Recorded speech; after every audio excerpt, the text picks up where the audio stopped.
नमस्कार, मैं हूं सत्यपाल और आप देख रहे हैं CWB हिंदी न्यूज।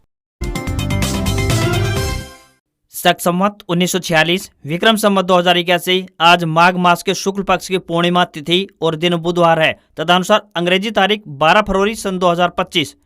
सबसे पहले आज की सुर्खियां। हरियाणा में रविदास जयंती पर आज सभी स्कूल रहेंगे बंद, शिक्षा विभाग ने जारी किया आदेश। सरकारी नौकरी अपडेट। भारतीय डाक विभाग में 21,413 पदों पर निकली भर्ती, 10वीं पास को मौका, एज लिमिट 40 साल। किसानों के लिए बड़ी खबर, इस तारीख को जारी होने जा रही है प्रधानमंत्री किसान सम्मान निधि योजना की 19वीं किस्त। हरियाणा SSC को लगा हाईकोर्ट से बड़ा झटका, सुनाया ये बड़ा फैसला। हरियाणा में बैलेट पेपर के बजाय EVM से ही होंगे निकाय चुनाव, राज्य चुनाव आयुक्त ने खारिज की कांग्रेस की मांग। हरियाणा में छोटी सरकार बनाने के लिए नामांकन प्रक्रिया हुई शुरू। हरियाणा CET को लेकर बढ़ रहा युवाओं का इंतजार, अब परीक्षा में आई ये बाधा। डॉक्टर BR अम्बेडकर मेधावी छात्रवृत्ति योजना के लिए आवेदन शुरू, इन दस्तावेजों के साथ 28 फरवरी तक कर सकते हैं अप्लाई। हरियाणा कांग्रेस के इस नेता का छलका BJP प्रेम, बोले मेरे पास कोई शब्द नहीं कि नायब सिंह सैनी का विरोध करूं। जो युवा BEd करना चाहते हैं उनके लिए एक अच्छी खबर, बताएंगे पूरी अपडेट।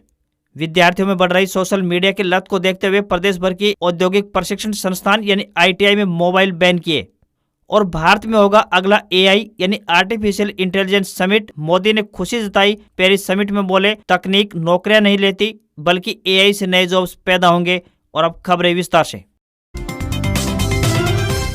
हरियाणा में मौसम तेजी से बदल रहा है और तापमान में लगातार बढ़ोतरी देखने को मिल रही है। दिन में तेज धूप के कारण गर्मी का एहसास बढ़ गया है, जिससे लोगों को फरवरी में ही अप्रैल जैसी गर्मी झेलनी पड़ रही है। हालांकि सुबह और शाम के समय हल्की ठंड भी महसूस की जा रही है। हिसार का अधिकतम तापमान 28.4 डिग्री सेल्सियस रिकॉर्ड किया गया, जबकि बालसमंद का तापमान 29.4 डिग्री सेल्सियस रिकॉर्ड किया गया। इस बढ़ोतरी के साथ ही हिसार में 14 साल का रिकॉर्ड टूट गया है। इससे पहले साल 2011 में 10 फरवरी को इतना ही अधिक तापमान दर्ज किया गया था। हरियाणा कृषि विश्वविद्यालय के कृषि मौसम विज्ञान विभाग के अध्यक्ष डॉक्टर मदन लाल के अनुसार 12 फरवरी से उत्तर और उत्तर पश्चिमी दिशा से ठंडी हवाएं चलने की संभावना है, जिससे रात के तापमान में गिरावट दर्ज की जाएगी। बढ़ते तापमान का असर गेहूं की फसल पर साफ दिखाई देने लगा है। विशेषज्ञों का कहना है कि अत्यधिक गर्मी के कारण गेहूं के पौधे बौने रह सकते हैं और दानों की गुणवत्ता भी प्रभावित हो सकती है। किसानों को इस समस्या से बचने के लिए कृषि विशेषज्ञों ने कई सुझाव दिए हैं। वैज्ञानिकों का मानना है कि बढ़ते तापमान से घबराने की कोई जरूरत नहीं है, बल्कि सही समय पर उचित कदम उठाने चाहिए। उन्होंने सलाह दी कि अगर तापमान अधिक बढ़ता है तो किसान अपने गेहूं की फसल पर 2% पोटेशियम और नाइट्रेट का छिड़काव करे। इससे फसल मजबूत होगी और अनाज की गुणवत्ता बनी रहेगी। हरियाणा राज्य परिवहन विभाग हिसार ने विभिन्न अप्रेंटिस पदों पर भर्ती के लिए आवेदन आमंत्रित किए हैं। आपको बता दें कि ये भर्तियां कॉन्ट्रैक्ट आधार पर होने जा रही हैं। जो भी उम्मीदवार इन पदों पर आवेदन भेजने के इच्छुक हैं, वे आधिकारिक वेबसाइट के माध्यम से अपने आवेदन ऑनलाइन कर सकते हैं। इन पदों के लिए उम्मीदवार का 10वीं पास होना आवश्यक है। आवेदक संबंधित क्षेत्र में ITI धारक होने चाहिए। किसी भी वर्ग के उम्मीदवारों को कोई भी आवेदन शुल्क नहीं देना होगा। आवेदन करने की आखिरी तारीख 18 फरवरी है। कार्यालय में दस्तावेज जमा करवाने की तिथि की बात करें तो 20 से 28 फरवरी 2025 रहेगी। Motor mechanic, electrician, welder, painter, carpenter, turner, mechanic diesel, COPA, steno Hindi के पदों पर यह भर्ती होने जा रही है। उम्मीदवारों से विनम्र निवेदन है कि भर्ती के लिए आवेदन करने से पहले आधिकारिक विज्ञापन अवश्य देख लें। हरियाणा कांग्रेस अध्यक्ष चौधरी उदयभान, कांग्रेस विधायक अशोक अरोड़ा, गीता बुक्कल, पूर्व मंत्री करण दलाल समेत कई नेताओं ने मेयर चुनाव बैलेट पेपर से कराने की मांग की थी, जिसे स्टेट इलेक्शन कमीशन ने ठुकरा दिया है। इस संबंध में 11 फरवरी को कांग्रेस को विस्तृत जवाब सौंपा जाएगा। कांग्रेस नेताओं ने उत्तराखंड के तर्ज पर हरियाणा में भी निकाय चुनाव बैलेट पेपर से कराने की मांग रखी थी, लेकिन आयोग ने इसे मानने से इनकार कर दिया। कांग्रेस अध्यक्ष उदयभान और अशोक अरोड़ा सहित कई नेताओं ने state election commissioner Dhanpat Singh को ज्ञापन सौंपा था। इसके बाद उदयभान ने कहा कि नगर निगम चुनाव EVM की बजाय बैलेट पेपर से होने चाहिए, क्योंकि EVM में गड़बड़ी की संभावना रहती है और चुनाव निष्पक्ष नहीं हो पाते। उन्होंने कहा कि कांग्रेस को उम्मीद थी कि उनकी मांग पर विचार किया जाएगा, लेकिन उन्हें इलेक्शन कमीशन से अधिक उम्मीदें नहीं है। उदयभान ने सवाल उठाया कि जब उत्तराखंड में बैलेट पेपर से चुनाव हो सकते हैं तो हरियाणा में क्यों नहीं। साथ ही उन्होंने भारतीय जनता पार्टी पर निशाना साधते हुए कहा कि BJP सरकार बैलेट पेपर से चुनाव के पक्ष में नहीं है, क्योंकि इससे उनकी हार हो सकती है। हरियाणा में बुधवार 12 फरवरी यानी आज रविदास जयंती के अवसर पर सभी सरकारी और निजी स्कूलों में अवकाश रहेगा। शिक्षा विभाग ने स्पष्ट आदेश जारी किए हैं कि इस दिन किसी भी स्कूल में कक्षाएं संचालित नहीं की जाएं। यदि कोई स्कूल संचालक अवकाश का पालन नहीं करता है और छात्रों को बुलाता है तो उसके खिलाफ सख्त कार्रवाई की जाएगी। इस संबंध में शिक्षा विभाग ने पत्र जारी कर स्कूल प्रशासन को निर्देशित किया है कि सभी शिक्षण संस्थान इस आदेश का सख्ती से पालन करें। कुछ स्कूल संचालकों द्वारा राजपत्रित अवकाश के बावजूद भी स्कूलों को खुला रखा जाता है, जिससे कि शिक्षा विभाग को बार बार नोटिस जारी करने की नौबत बताती है। इस बार 12 फरवरी यानी आज रविदास जयंती के कारण सरकारी अवकाश घोषित किया गया है, जिसे लेकर शिक्षा विभाग ने विशेष सख्ती बरती है। विभाग ने स्पष्ट किया है कि इस बार किसी भी स्थिति में छात्रों को स्कूल बुलाने की अनुमति नहीं होगी। यदि कोई स्कूल संचालक इन आदेशों का पालन नहीं करता है तो उसके खिलाफ उच्च अधिकारियों को रिपोर्ट भेजी जाएगी और सख्त कार्रवाई अमल में लाई जाएगी। Doctor B R. अम्बेडकर मेधावी छात्रवृत्ति योजना 2024-25 के लिए इच्छुक छात्र 28 फरवरी 2025 तक ऑनलाइन आवेदन कर सकते हैं। जिला कल्याण अधिकारी अनु बंसल ने जानकारी देते हुए बताया कि इस योजना के तहत अनुसूचित जाति, टपरीवास एवं घुमंतु जाति के 10वीं, 12वीं और स्नातक के विद्यार्थी आवेदन कर सकते हैं। वहीं पिछड़े और सामान्य वर्ग के विद्यार्थी केवल 10वीं कक्षा के लिए आवेदन करने के पात्र हैं। छात्रवृत्ति पाने के लिए 10वीं पास अनुसूचित जाति और पिछड़ा वर्ग एक ही ग्रामीण विद्यार्थियों के लिए न्यूनतम 60% और शहरी विद्यार्थियों के लिए 70% अंक आवश्यक है। वहीं पिछड़ा वर्ग बी और सामान्य वर्ग के ग्रामीण विद्यार्थियों के लिए 75% और शहरी विद्यार्थियों के लिए 80% अंक होने चाहिए। वहीं 12वीं कक्षा के अनुसूचित जाति के ग्रामीण छात्रों को 70% और शहरी क्षेत्र के छात्रों को 75% अंक चाहिए। वहीं स्नातक स्तर पर अनुसूचित जाति के ग्रामीण छात्रों के लिए 60% और शहरी छात्रों के लिए 65% अंक जरूरी है। जिला कल्याण अधिकारी ने बताया कि छात्रवृत्ति के लिए ऑनलाइन आवेदन सरल अंत्योदय पोर्टल के माध्यम से करना होगा। आवेदन के लिए मूल दस्तावेजों को स्कैन करके अपलोड करना जरूरी है, जिनमें आवेदक की फोटो, जाति प्रमाण पत्र, निवास प्रमाण पत्र, बैंक अकाउंट की कॉपी, आय प्रमाण पत्र यानी वार्षिक आय 4 लाख रुपए से कम होनी चाहिए और वर्तमान कक्षा का पहचान पत्र और मार्कशीट शामिल है। पंजाब एवं हरियाणा हाईकोर्ट की तरफ से BCA और BCB उम्मीदवारों की तरफ से दायर याचिका को स्वीकार कर लिया गया है। हरियाणा कर्मचारी चयन आयोग यानी HSSC की तरफ से इन उम्मीदवारों को प्रमाण पत्र पुराने होने की वजह से जनरल कैटेगरी में डाल दिया गया था। ऐसे में इन उम्मीदवारों ने कोर्ट का दरवाजा खटखटाया और फैसला इनके हक में आया। पंजाब एवं हरियाणा हाईकोर्ट ने हरियाणा कर्मचारी चयन आयोग के उस आदेश को रद्द कर दिया है जिसके माध्यम से पिछड़े वर्ग के उम्मीदवारों का प्रमाण पत्र अस्वीकार कर दिया गया था और अधिक अंक प्राप्त कर रहे उम्मीदवारों को अनारक्षित कैटेगरी में शामिल लिया गया था। आगे की याचिकाएं दायर करने से बचने के लिए यह स्पष्ट कर दिया जाता है कि इस निर्णय का लाभ उन सभी उम्मीदवारों को मिलेगा जिन्हें पिछड़ी जाति से सामान्य श्रेणी में ट्रांसफर कर दिया गया है। ऐसे में आयोग द्वारा पिछले दिनों जो कि 25,000 पदों पर भर्तियां की गई हैं, उनका परिणाम अब प्रभावित हो सकता है। हाईकोर्ट का कहना है कि CET में जो BC सर्टिफिकेट था, आगे की भर्ती के लिए भी वही मान्य रहेगा। अगर आप भी किसान हैं और प्रधानमंत्री किसान सम्मान निधि योजना से जुड़े हुए हैं तो आज की ये खबर आपके लिए काम की हो सकती है। पिछले काफी समय से किसान 19वीं किस्त का बेसब्री से इंतजार कर रहे हैं, तो जल्द ही आपको बता दें कि यह इंतजार खत्म होने वाला है। प्रधानमंत्री किसान सम्मान निधि योजना की 19वीं किस्त 24 फरवरी को जारी होने जा रही है। इस दौरान प्रधानमंत्री श्री नरेंद्र मोदी बिहार के दौरे पर होंगे और वहीं से ही किसानों के लिए 19वीं किस्त ट्रांसफर करेंगे। इससे किसान भी काफी खुश दिखाई दे रहे हैं। अब तक इस योजना की 18वीं किस्त जारी हो चुकी है। PM किसान योजना के जरिए किसानों को हर साल 6,000 रुपए की सहायता राशि दी जाती है। यह राशि एक साथ ना मिलाकर 3 समान किस्तों में मिलती है। हर 4 महीने में किसानों के खाते में 2,000 रुपए ट्रांसफर कर दिए जाते हैं। अगर आप भी प्रधानमंत्री किसान सम्मान निधि योजना का लाभ उठाना चाहते हैं तो जरूरी है कि आपने E-KYC करवा रखी हो, तभी आपको 19वीं किस्त का लाभ मिलने वाला है। E-KYC करवाने का मतलब है कि किसान योजना का पैसा सही लाभार्थियों तक पहुँचे। हरियाणा में छोटी सरकार का चुनाव करने के लिए निकाय चुनाव का बिगुल बज चुका है। इसके लिए पानीपत नगर निगम को छोड़कर शेष सभी 40 स्थानीय निकायों में विभिन्न पदों के लिए 11 फरवरी से नामांकन पत्र दाखिल किए जाएंगे और 17 फरवरी तक राजपत्रित अवकाश को छोड़कर सभी कार्य दिवसों में नामांकन पत्र दाखिल किए जा सकेंगे। इन चुनाव के लिए 2 मार्च को वोटिंग होगी। वहीं पानीपत नगर निगम में 9 मार्च को वोटिंग होगी। 7 नगर निगमों में चुनाव होंगे, जिनमें गुरुग्राम, फरीदाबाद, मानेसर, हिसार, रोहतक, पानीपत, करनाल और यमुनानगर शामिल है। वहीं 4 नगर परिषदों में चुनाव होंगे, जिनमें सिरसा, थानेसर, अंबाला सदर और पटौदी, जटोली, मंडी शामिल है। वहीं 21 नगर पालिकाओं नारनौद, बेरी, जुलाना, कलायत, सीवन, पुंडरी, इंद्री, नीलाखेड़ी, अटेली मंडी, कनीना, तावड़ू, हथीन, कलानौर, खरखोदा, रादौर, भवानीखेड़ा, लोहारू, सिवानी, जाखल मंडी, फर्रुखनगर और बराड़ा में 2 मार्च को वोटिंग होगी। इसी तरह 2 नगर निगमों अंबाला और सोनीपत में मेयर पद, सोहना नगर परिषद में चेयरमैन, 2 नगर पालिकाओं असंध और इस्माइलाबाद में चेयरमैन और 3 नगर पालिकाओं सफीदों के वार्ड नंबर 14, तरावड़ी के वार्ड नंबर 5 तथा लाडवा के वार्ड नंबर 11 में पार्षद पद के लिए 2 मार्च को वोटिंग होगी। 18 फरवरी को नामांकन पत्रों की जांच होगी और 19 फरवरी को उम्मीदवार अपना नामांकन पत्र वापस ले सकते हैं। इसी दिन दोपहर 3 बजे के बाद प्रत्याशियों को चुनाव चिन्ह आवंटित कर दिए जाएंगे।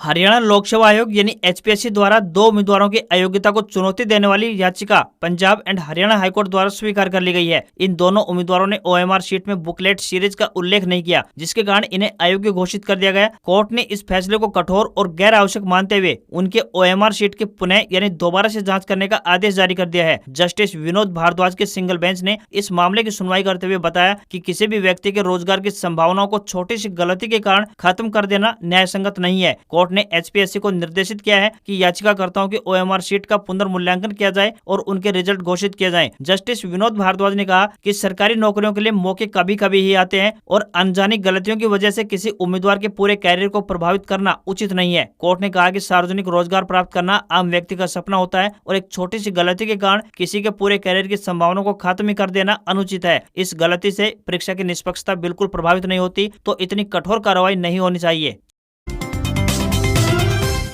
हरियाणा में कांग्रेस नेताओं का झुकाव भाजपा की ओर बढ़ता दिख रहा है। सिरसा से कांग्रेस विधायक गोकुल सेठिया और नारायणगढ़ की विधायक शैली चौधरी ने हाल ही में मुख्यमंत्री नायब सिंह सैनी के साथ मंच साझा किया था। अब हरियाणा विधानसभा के पूर्व स्पीकर कुलदीप शर्मा ने भी भाजपा सरकार और उसके बजट की तारीफ कर दी। गन्नौर के पूर्व विधायक कुलदीप शर्मा पूर्व केंद्रीय मंत्री विनोद शर्मा की समधी हैं, जिन्होंने विधानसभा चुनाव में भाजपा को खुला समर्थन दिया था। वहीं उनकी समधिन शक्ति रानी शर्मा भाजपा से कालका की विधायक है और उनके दामाद कार्तिकेय शर्मा भाजपा के समर्थन से राज्यसभा पहुंचे हैं। कुलदीप शर्मा को भूपेंद्र सिंह हुड्डा का करीबी माना जाता है, लेकिन जब कांग्रेस ने उन्हें करनाल लोकसभा सीट से टिकट नहीं दिया तो वो नाराज हो गए। उन्होंने कांग्रेस के टिकट पर गन्नौर से चुनाव लड़ा था, लेकिन हार गए। कुलदीप शर्मा ने मुख्यमंत्री नायब सिंह सैनी को मिलनसार और हंसमुख नेता बताया। पंचकुला में एक निजी चैनल के कार्यक्रम में पहुंचे कुलदीप शर्मा ने कहा कि जब तक कोई ठोस वजह नहीं होगी वह नायब सिंह सैनी का विरोध नहीं करेंगे। उन्होंने कांग्रेस को भी नसीहत देते हुए कहा कि अब पार्टी को खुद में सुधार करना चाहिए। मुख्यमंत्री मीठा बोलते हैं और हंसकर सबकी बात सुनते हैं। भाजपा की तारीफ करने के बाद कुलदीप शर्मा ने राजनीति में अच्छे संबंधों की जरूरत पर भी जोर दिया। उन्होंने अटल बिहारी वाजपेयी और इंदिरा गांधी का उदाहरण पेश करते हुए कहा कि एक समय वाजपेयी ने इंदिरा गांधी को दुर्गा कहा था और बाद में नरसिम्हा राव सरकार ने उन्हें संयुक्त राष्ट्र में भारत का पक्ष रखने के लिए भी भेजा था।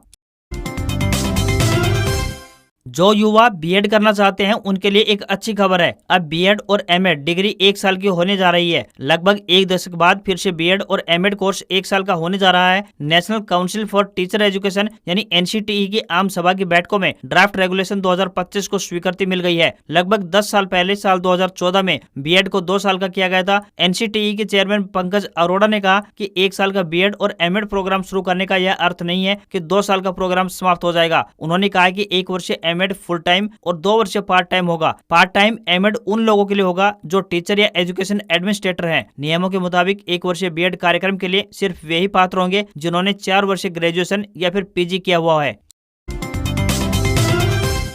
हरियाणा में ग्रुप सी और ग्रुप डी के पदों पर भर्ती के लिए संयुक्त पात्रता परीक्षा यानी सीईटी का इंतजार कर रहे लाखों युवाओं को अभी कुछ और वक्त के लिए इंतजार करना होगा। ऐसा इसलिए क्योंकि अभी निकाय चुनाव होने हैं। हरियाणा कर्मचारी चयन आयोग यानी HSSC की तरफ से परीक्षा केंद्रों का दौरा करने के लिए एक टीम भेजी गई थी। भेजी गई टीमों ने प्रदेश भर का दौरा कर परीक्षा केंद्रों का चयन तो कर लिया है, मगर 10वीं तथा 12वीं की परीक्षाओं का कार्यक्रम जारी होने के कारण अभी सीईटी की तारीख घोषित नहीं की जा रही है। नगर निगम के चुनाव और बोर्ड की परीक्षाओं के कारण सीईटी के लिए युवाओं का इंतजार और बढ़ सकता है। मुख्यमंत्री नायब सिंह सैनी की तरफ से भी कहा गया था कि बोर्ड की परीक्षाओं के बाद सीईटी परीक्षा आयोजित करवाई जाएगी। हरियाणा में 2 और 9 मार्च को शहरी निकाय चुनाव है, जिसके चलते राज्य के अधिकतर जिलों में चुनावी आचार संहिता लगी हुई है। चुनाव आचार संहिता के दौरान यदि हरियाणा एसएससी परीक्षा कार्यक्रम की घोषणा करता है तो विपक्षी दल इसे मुद्दा बनाकर फिर से कोर्ट जा सकते हैं। इससे पहले भी विधानसभा चुनाव के दौरान कांग्रेस तकरीबन 25,000 भर्तियों की परीक्षा परिणाम पर रोक लगवाने के लेकर कोर्ट चली गई थी। ऐसे में आयोग अथवा सरकार किसी भी प्रकार का अब कोई रिस्क नहीं उठाना चाहते हैं। अब बोर्ड परीक्षाओं तथा निकाय चुनाव के बाद ही प्रक्रिया कुछ आगे बढ़ पाएगी।